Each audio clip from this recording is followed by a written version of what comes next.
Assalamualaikum warahmatullahi wabarakatuh. Kembali lagi di channelnya Kang Amin mengaji dan berbagi.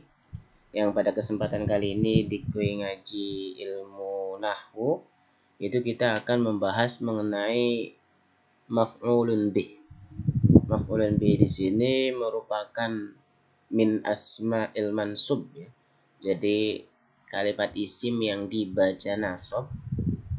Jadi langsung saja. Maf'ulun bihi di sini saya kasih contoh lebih dahulu biar ntar teman-teman lebih mudah untuk bisa memahami apa sih maf'ulun bihi itu. Nah, di sini akala Zaidun at-tufah. Zaid memakan apel. Nah, jadi pertanyaan man. Siapa sih yang memakan? Siapa yang makan? Man. Man akala yaitu Zaid. Nah, pertanyaan man itu biasanya, bukan itu biasanya ya. Jadi itu merupakan fa'il ketika pertanyaan man akala Zaid. Berarti di sini Zaid kedudukannya sebagai fa'il. Itu akala berupa fi'il madi, Zaidun berupa fa'il, at-tufah yaitu berupa maf'ulun bih. Nah, siapa yang memakan? Pertanyaan man akala, oh Zaid. Apa sih yang dimakan oleh Zaid? Mada akala. Mada akala. Apa yang dimakan oleh Zaid? At-tufaha. Nah, pertanyaan mada itu menunjukkan maf'ulun bihi. Ya. Jadi maf'ulun bihi itu gampangnya objek lah ya. Di sini Zaid memakan apel. Jadi objek si Zaid memakan itu ya apel, gitu kan? Nah, di sini berarti maf'ulun bihi mempunyai arti yaitu al-ismul mansub alladzi waqa'a alaihi fi'lul fa'il. Yaitu kalimat isim yang dibaca nasab yang apa? Yang kejatuhan perbuatannya fa'il. Ya, yang kejatuhan perbuatannya si fa'il. Fa'il ya di sini berbuat apa? Berbuat makan. Nah, atufah itu sebagai objek yang waqa'a alai, kejatuhan ya. Kayak gitu teman-teman. Jadi gampangnya maf'ul bih itu merupakan objek atau sasaran daripada si fa'il. Mada akala atufah. Apa sih yang dimakan oleh Zaid? Atufah. Itu apa? Apel, buah apel, kayak gitu. Oke, berarti di sini maf'ul bih. Di sini berarti maf'ul bih mansubun wa alamatun nasbihi itu maf'ul bih dibaca nasab dan alamat nasabnya itu hasba ya. Jadi sesuai apa ya? Jadi sesuai kadarnya. Ketika misal isim mufrad dia yang menggunakan fathah, isim tasniyah tergantung siaknya. Nah, makanya di sini saya beri contoh doroba Zaidun Amron. Amron di sini ya Amron ya. Zaid memukul Umar. Nah, Umar di sini kita sebut dengan maf'ul bih. Siapa yang memukul sebagai fa'il? Oh, Zaid. Kepada siapa sih Zaid memukul? Kepada Umar. Di sini alamat nasabnya dia menggunakan fathah ya. Ini berupa isim mufrad Amr.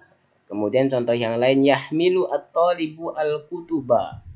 Santri itu membawa al-kutuba. Di sini al-kutuba ini merupakan jamak taksir yang alamat nasabnya menggunakan harokat fathah. Nah, kemudian contoh yang lain wahibbu al-fatayati. Nah, saya mencintai al-fatayat ya, para santri. Di sini al-fatayat yaitu jamak muannas salim. Jamak muannas salim tingkah nasabnya dia menggunakan harokat kasro. Makanya di sini nasabnya dia menggunakan kasro. Ya. Jadi maf'ul bih mansub wa alamatun nasbihinya itu ya sesuai dengan apa ya? Dari setiap isimnya itu, gitu kan? Nah, ketika misal apa sih jamak muannas salim oh pakai kasro. Jamak taksir, isim mufrad, nah isim tasniyah dia alamatnya menggunakan ya. Apa ya?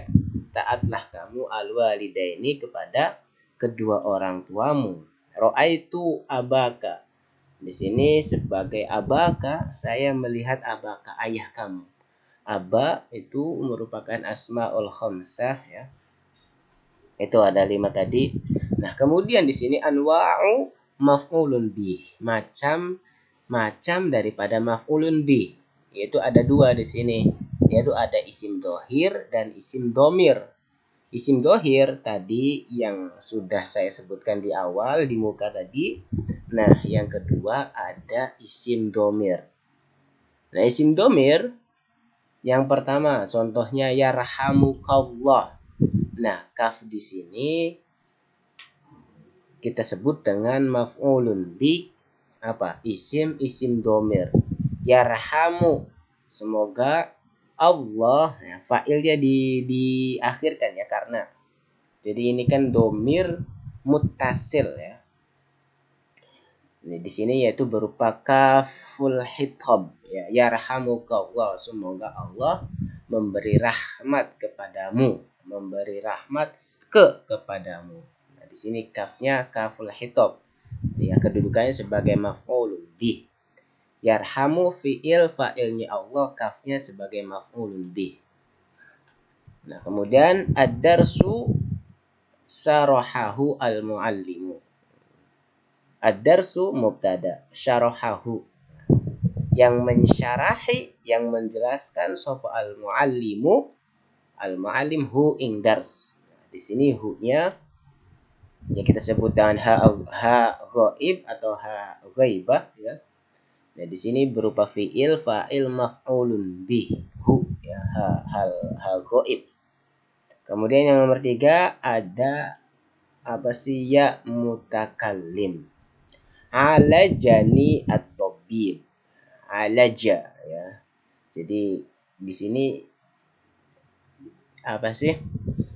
Kalimat fi'il itu dia tidak bisa langsung bertemu dengan ya mutakallim ya. Jadi kalau misal langsung alajai nggak bisa, tapi harus didatangkan nun wiqayah. Yang belum paham mengenai nun wiqayah dan syarat-syaratnya, monggo teman-teman bisa dicek ya, di channel ini ada pembahasan nun wiqayah. Alajani al-tabib. Di sini ya-nya yang mutakalim sebagai maf'ulun bih. Tabib itu telah menyembuhkanku, telah memeriksaku, telah mengobatiku ya. Nah, kemudian razaqanallahu ya, di sini nun mutakallim, semoga Allah memberi rizki kepadaku. Nah, di sini semuanya domir, yaitu kedudukannya yaitu domir mutasil, semuanya ini kaf, ha, ya dan nun itu semuanya domir mutasil mabniun, berupa mabni fi mahalli nasab sebagai maf'ulun bihi ya. Ya, jadi contoh kalau misalnya lihat contoh di sini, domir mutasil ini didahulukan semua ya daripada fa'ilnya, tapi dia menempati mahalnya nasab. Mungkin itu saja mengenai maf'ulun bihi. Jadi kita sudah mengetahui apa itu maf'ul bihi secara definisi dan pembagian dari maf'ulun bihi, ada berupa isim dhahir dan berupa isim dhamir ya. Maf'ulun bihi itu gampangnya objek lah ya. Tadi akala zaitun at-tufah. Man, pertanyaan man itu biasanya fa'il, man akala tadi. Terus mada, pertanyaan mada itu maf'ulun bihi, mada akala Zaid ya. Kurang lebihnya itu mengenai maf'ulun bihi. Kalau dikira manfaat video ini, jangan lupa subscribe, like. Akhirul kalam, wassalamualaikum warahmatullahi wabarakatuh.